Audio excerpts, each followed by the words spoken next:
पहला स्टोर जो है वो इंडिया में खुलने जा रहा है और आईफोन के सीईओ जो हैं टिम कॉक वो भारत के दौरे पर जा रहे हैं और उन्होंने इंडिया के प्राइम मिनिस्टर नरेंद्र मोदी से मुलाकात करने की अपॉइंटमेंट भी मांग ली है। क्या कहेंगे आप इस पर? जी, इसकी ना थोड़ी सी पीछे बैकग्राउंड हिस्ट्री है। ये सबसे पहले चाइना में था उनका, जहाँ पे उनकी मैन्युफैक्चरिंग होती थी। तो अभी इंडिया क्योंकि ग्रोइंग मार्केट है, दुनिया में उनकी जो पॉपुलेशन है वो शायद चाइना को भी क्रॉस कर रही है, लेकिन उसके पीछे वजह है। वजह यह है कि उनकी जो आईटी इंडस्ट्री वो बहुत ग्रो कर रही है। इस वक्त इंडिया 500 बिलियन डॉलर से ज़्यादा जो है ना वो अपना आईटी एक्सपोर्ट कर रहा है। दुनिया में जितने भी आप सीईओ देखोगे ना टॉप के, गूगल का हो गया, यूट्यूब का हो गया, या जितने भी वो सीईओज हैं वो सारे इंडियन हैं। उनकी वजह यह कि उनकी आईटी इंडस्ट्री ने ग्रो किया और उन्होंने आईटी एजुकेशन पर तवज्जो दी है, जो कि हमारे पाकिस्तान में लैग करती है और बाकी मुल्कों में लैग कर रही है। तो इस वजह से दूसरा उनका ये है कि अमेरिका और जो चाइना है ये एट लॉगर हेड्स है, यानी इस वक्त कंपटीशन में है। तो उन्होंने उनकी मार्केट से उठा के वो इंडस्ट्री इधर लेके आ रहे हैं। वो इस वजह से लेके आ रहे हैं कि उनके पास वो जो उन्होंने अपने ह्यूमन रिसोर्स डेवलपमेंट पे काम किया है, आईटी के लिए पहले वहाँ को तैयार किया है, उनकी आईटी के एक्सपर्ट्स निकले, तो इस वजह से वो लेके आ रहे हैं। और जो हमारे पाकिस्तान में और बाकियों में वो लैग कर रहे हैं एशिया में, तो इसलिए वो जो आईफोन वाला है वो इधर लेके आ रहे हैं अपना जो हेड ऑफिस वगैरह या जो मैन्युफैक्चरिंग वगैरह के लिए कंपनी। आप एप्पल के सीईओ टिम कुक जो हैं जो भारत के दौरे पर जा रहे हैं और बॉम्बे और दिल्ली में जो आईफोन बनाने वाले 2 स्टोर हैं वो उनका इफ्तिताह भी करेंगे और उसके साथ साथ उनके जो दौरे का मकसद है वो ये है कि वो ग्रोथ मार्केट और मैन्युफैक्चरिंग बेस सारे मुद्दे पर वहाँ जाके डिस्कशन करेंगे। इसकी मैं आपको एक थोड़ी सी स्टोरी बता देता हूँ। इसका इस चीज़ से होता है कि ह्यूमन रिसोर्स डेवलपमेंट जो स्किल होते हैं, मलेशिया जब 1970 थी तो मलेशिया और पाकिस्तान की जो थी एक्सपोर्ट थी वो $2 बिलियन बराबर थी। उन्होंने अपनी ह्यूमन पे इन्वेस्ट किया है, उनको रिसोर्स दिए है और उनमें डेवलपमेंट की है। तो आज ये जो मलेशिया के जो एक्सपोर्ट्स है ना, सिर्फ मलेशिया के एक्सपोर्ट वो $500 बिलियन से ज़्यादा है। और इस वक्त दुनिया में जो सबसे अच्छी रिसोर्स मैनेजमेंट मानी जाती है ना, जो ह्यूमन पे है, वो मलेशिया की है। अब सेम काम इंडिया करने जा रहा है। ऐसा ही है। इंडिया में असल में वो अपने लोगों पे इन्वेस्ट करे, हालांकि उधर गुर्बत ज़्यादा है, उधर मतलब कि ना गरीबी ज़्यादा, लोग जो है ना पॉवर्टी लाइन से बिलो जो है वो हमारे पाकिस्तान से ज़्यादा हैं। लेकिन अब एक रिपोर्ट के मुताबिक पता चला है कि वहाँ पे पावर्टी पर बहुत ज़्यादा कंट्रोल किया गया है, क्योंकि इंडिया जो है, इंडिया की जो सरकार है वहाँ पर जो है इंडस्ट्रीज़ लगा रहा है, लोगों को रोज़गार के मौके दे रहा है। कौन सा ऐसा इन्वेस्टर नहीं है, कौन सी ऐसी बड़ी कंपनी नहीं है जिसने इंडिया में जाकर इन्वेस्ट ना किया, और जो इंडिया की गवर्नमेंट है उसे पता है कि मैंने अपनी मैन पावर को कैसे यूटिलाइज़ करना है। इसकी वजह है, मैं बताता हूँ ये क्यों इन्वेस्ट करे, दुनिया को क्यों एतमाद है इंडिया पे। उधर पॉलिटिकल स्टेबिलिटी है, उनकी गवर्नमेंट की जो पॉलिसीज़ हैं वो लॉन्ग टर्म पॉलिसीज़ हैं। उनको पता है कि हम इन्वेस्ट करेंगे हमारा पैसा नहीं डूबेगा। इन्वेस्टर को सबसे बड़ा क्या चाहिए होता है, उनको ये श्योरिटी चाहिए होती है कि जो हम पैसा लगाएंगे हमें वापस भी मिलेगा, प्रॉफिट भी मिलेगा। तो पाकिस्तान में अब यह है कि जैसे पाकिस्तान है, इसमें इंस्टेबिलिटी है पॉलिटिकल। एक गवर्नमेंट आती है उसकी पॉलिसीज़ कुछ और होती हैं। हमारे पहले एक्सपेरिमेंट से मार्शल लॉ लगते रहे हैं और उसके बाद जो लोग आए हैं नए नए वो पॉलिसी लेकर आए। मुशर्रफ ने और पॉलिसी थी, भुट्टो की थी, वो उन्होंने वो कर दिया था, प्राइवेटाइजेशन सारी कर दी थी, वो सारे के सारे इंडस्ट्री बाहर चली गई। तो हमारी पॉलिसीज़ का हमें नहीं पता होता कि हमने क्या। और पॉलिटिकल इंस्टेबिलिटी इतनी है कि इवन इतने बड़े इकोनॉमिक क्राइसिस में आप एक दूसरे के साथ बात करने को तैयार नहीं है, यानी बैठने को तैयार नहीं है। तो पॉलिसी आपने क्या बनानी है, वहाँ पे पॉलिटिकल स्टेबिलिटी है, वहाँ पे गवर्नमेंट जो भी है, इवन उनका ये होता है कि प्रोविंसेस में गवर्नमेंट किसी और की होती है और सेंटर में गवर्नमेंट किसी और की होती है। लेकिन उनकी जो पॉलिटिकल होती है ना, इकोनॉमिक स्टेबिलिटी और पॉलिटिकल स्टेबिलिटी, उनकी पॉलिसी इतनी लॉन्ग टर्म होती हैं, उन्होंने आहिस्ता आहिस्ता फ़ायदा लिया। और पाकिस्तान में ये होता है कि आप दूसरों की जंगे लड़ के या डॉलर वगैरह तो ले सकते हैं, ये इस तरह के काम तो कर सकते हैं, लेकिन आपने एक कोई भी ऐसा काम नहीं किया। हालांकि अमेरिका हमारा जो स्ट्रेटेजिक अलायर है, हमने आज तक स्वयं उनसे वार करने के और ये काम करने के उनसे कोई फ़ायदा नहीं ले सके, कोई अच्छा काम नहीं कर सके। अब इंडिया का भी वो स्ट्रेटेजिकल आया है जो पाकिस्तान के जाने के बाद, पाकिस्तान की तरह वो जंग नहीं लड़ रहे, बल्कि वो उनसे इंडस्ट्री ले रहे हैं, उनसे उनकी आवाम बहुत जा रही है, बाहर जा रही है, उनसे नए नए प्रोजेक्ट ले रहे हैं। डिफेंस सबसे बड़ी डिफेंस डील वो कर रहे हैं जिसमें वो नेवी की भी कर रहे हैं, एयरफोर्स की भी कर रहे हैं और बाकी भी कर रहे हैं। तो ये उनकी सिर्फ पॉलिटिकल स्टेबिलिटी के, हमारे पॉलिटिकल इंस्टेबिलिटी हमें नुकसान दे रही है। और इंडिया की पॉलिटिकल स्टेबिलिटी है जिसको पूरी दुनिया के जो है अवाम है और जो बिजनेसमैन है उनको इधर इन्वेस्ट भी कर रहे हैं और बड़े बड़े मालिक भी इन्वेस्ट कर रहे हैं, जैसे कि अभी जो एप्पल वाले हैं वो भी इस वजह से कर रहे हैं। सर अब पाकिस्तान का हाल देंगे। पाकिस्तान में तो इन्वेस्टर बाहर से आना दूर की बात, यहाँ पर बिजनेसमैन भी खुद कारोबार करने से डरता है कि भाई कहीं पैसा ना डूब जाए। इसकी ना 3 बड़ी वजह है, मैं बताता हूँ। एक तो हमारे जो business ease of business doing है ना, ये एक मैकेनिज्म होता है कि बिजनेस कितना आसानी से हो सकता है आपके मुल्क में। अब जो नई लेटेस्ट जो आई है ना, जो 2012 के आई है जो लिस्ट आई है, उसके मुताबिक इंडिया ने इतना इम्प्रूव किया है, जो नई पॉलिसीज लेकर मोदी गवर्नमेंट, वो 100 मेरा ख्याल है 10 या 11 से लेकर वो 67 नंबर पे आई ईज ऑफ डूइंग बिजनेस में, और हम ईज ऑफ डूइंग बिजनेस में 120वें नंबर पे हैं। एक वजह ये होगी। दूसरी वजह है पॉलिटिकल इंस्टेबिलिटी, जिसकी मैंने पहले भी बात की है। उसकी वजह यह है कि आपकी पॉलिसीज़ नहीं बनती।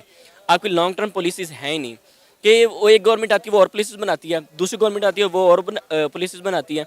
तो वो जो जितने भी इन्वेस्टर, इवन आपके जो अपने इन्वेस्टर्स हैं ना, वो उठा के अब ये जब इन्होंने प्राइवेटाइजेशन की थी भुट्टो साहब ने, हालांकि अपनी तरफ से उन्होंने अवाम का भला किया था, लेकिन उस वक्त की जो प्राइवेट इंडस्ट्री थी वो उठ के सारी की सारी बांग्लादेश और बाकी मुल्कों में चली गई है। अब ये सीन अब चाइना है, चाइना सोशलिज्म वाला कम्युनिज्म है, जहाँ पे उन्होंने भी 97 के बाद तरक्की इतनी कैसे कर ली है, सिर्फ एक वजह है, उन्होंने अपनी मार्केट ओपन की है। मार्केट ओपन में ये है कि उनकी मार्केट के ऊपर किसी की भी ना कंट्रोल नहीं है, वो खुला हर किसी को बिजनेस करने देते हैं। हमारे बिजनेस करने ही नहीं देते।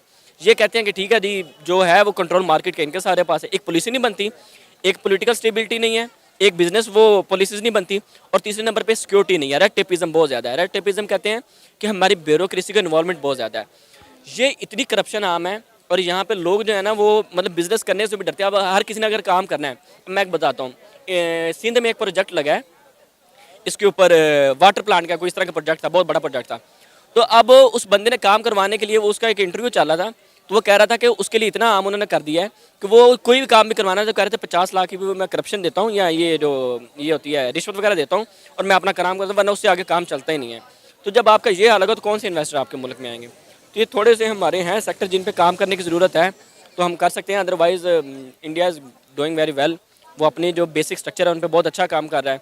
हमें इंडिया से सबक सीखना चाहिए। हम इकट्ठे आज़ाद हुए हैं।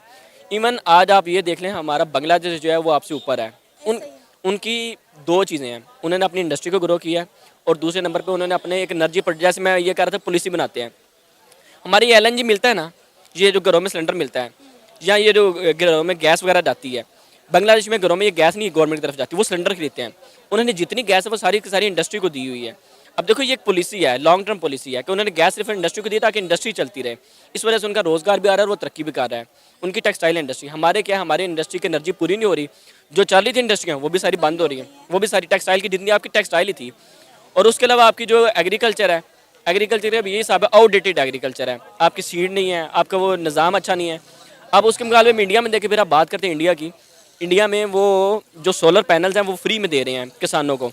और उन्होंने अपना पानी बचाने के लिए जो नहरें ना, नहरों के ऊपर उन्होंने वो सोलर पैनल लगाने शुरू कर दिए हैं। उसकी दो वजह हैं, एक पानी की वेपोरेशन नहीं होती, और दूसरा वहाँ से इलेक्ट्रिसिटी प्रोड्यूस होगी जो वो किसानों को देंगे। और आपको पता है जो वहाँ की आवाम है वो जो घर पे सोलर पैनल लगाती है, गवर्नमेंट उसमें भी सब्सिडी दे रही है उन्हें। हमारे यहाँ पे सब्सिडी की तो दूर की बात है, हमारे यहाँ में सिर्फ एक या दो जिनके पास है कंट्रोल है ये सोलर का, वो भी अब एलीट हैं।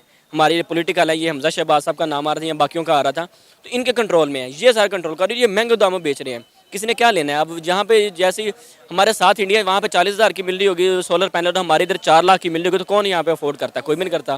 तो ये आवाम को रिलीफ देने की बात है। असल बात यह है कि अगर आप इंडिया को देख रहे हैं, आज एप्पल का वो वहाँ पे स्टोर खुल रहे हैं या चीज़ें वगैरह खुल रही हैं, तो उनके पीछे उनकी बड़ी लॉन्ग स्टोरी है, 75 ईयर की स्टोरी है। उन्होंने भी बुरा टाइम देखा है, स्ट्रगल किए, इसलिए आज पहुंचे हैं यहाँ पर। सर 1984 में मैम, उन्होंने उनके ना रिजर्व जो थे $1 रह गए थे, $1 बिलियन। तो उन्होंने अपना स्विट्ज़रलैंड और जो स्वीडन है ना, इनके बैंकों में अपना सोना जो है ना, गोल्ड, वो रखवा के उन्होंने तब अपने पैसे लिए थे। और अब पिछले दिनों में आ रहा है कि उन्हीं जो बैंकों से ना वो वापस सोना खरीद रहे हैं। तो देखिए उन्होंने टाइम बुरा देखा। तो अब एक बात आई थी कि उन्होंने लॉन्ग टर्म पॉलिसीज़ बनाई हैं, उन्होंने उस पर अमल किया है। पॉलिटिकल स्टेबिलिटी है वहाँ पे जाके। अब ये नहीं होता, हमारे क्या है कि हमारे पॉलिटिकल इंस्टेबिलिटी है, सिक्योरिटी के इश्यूज़ हैं, और हमने अपना एक इमेज जो है ना वो बहुत बुरा, असल बात ये भी है कि हमने अपना इमेज भी बहुत बुरा किया हुआ है। अब हमारे क्या है जी, हमारे जो ना पर्सनल पॉलिटिक्स के लिए जो हमारे सियासतदान है वो दूसरे पर इल्ज़ाम लगाते रहते हैं। जैसे पिछले दिनों में हमारा जो डिफेंस मिनिस्टर हैं, उन्होंने ये बयान दिया कि पाकिस्तान तो दिवालिया हो चुका है। अब इससे पता पाकिस्तान का क्या इमेज आएगा, इन्वेस्टर कहाँ से आएंगे, बिजनेसमैन का। उन्होंने कहा पहले दिवालिया, हमने क्या लेने जाना है वहाँ पे। तो ये बातें हमें देखने की ज़रूरत है कि लॉन्ग टर्म पॉलिसीज़ बनाएं, उन पर अमल करें, बैठें। जिस तरह डेमोक्रेसी का एक वो हुआ था, एग्रीमेंट हुआ था 2006 में, जब बेनज़ीर और मुशर्रफ वगैरह जब बैठे थे, इसी तरह की दौर है। अभी इमरान खान साहब को चाहिए जितनी पार्टीज़ हैं सारी ये मिल के बैठें और एक 10 से 20 साल इकोनॉमिक प्लान बनाएं। ये पॉलिटिक्स और ये सियासत चलती रहेगी, ये तब कैसे चलेगी? अगर हमारा मुल्क है तो पॉलिटिक्स चलेगी, अगर हमारा मुल्क नहीं है, अल्लाह ना करे, अल्लाह ना करे, अल्लाह ना करे, ये इकोनॉमिक क्राइसिस की वजह से हम नुकसान में ना। तो हमें पहले मुल्क का सोचना चाहिए, बैठना चाहिए एक जगह पे, पॉलिसीज़ बनाएं, इकोनॉमिक पॉलिसीज़ बनाएं, हम लॉन्ग टर्म पॉलिसीज़ बनाएं ताकि हम ज़्यादा से ज़्यादा FDI ले सकें, फॉरेन डायरेक्ट इन्वेस्टमेंट है, लोगों का इन्वेस्ट कर सकें। हुज़ैफा आपको पता दोस्तों, आपने देखा कि ये लड़का जो बता रहा है इंडियन पॉलिसी के बारे में, गुणगान गा रहा है मोदी जी के बारे में। तो हमारी रणनीति और विदेश पॉलिसी बहुत ही मजबूत है। ताकि हम लोग बहुत आगे तक जा सके, लॉन्ग टर्म जा सके। और पाकिस्तान के हालात आप लोग देख ही रहे हैं वीडियो में, पाकिस्तान लोग चिल्ला रहे हैं, आवाम उनकी हल्ला हुल्ला कर रही है। तो ऐसी स्थितियां बनी हुई है पाकिस्तान में। पाकिस्तान का भी इकोनॉमी बढ़ना चाहिए। तो बता रहा था राजनीतिक स्थिरता सही नहीं है, वहाँ की परिस्थितियाँ सही नहीं है, इसीलिए यहाँ हालात खराब है। तो वीडियो में आपको अच्छा लगा होगा तो वीडियो आप देखिएगा। Thank you.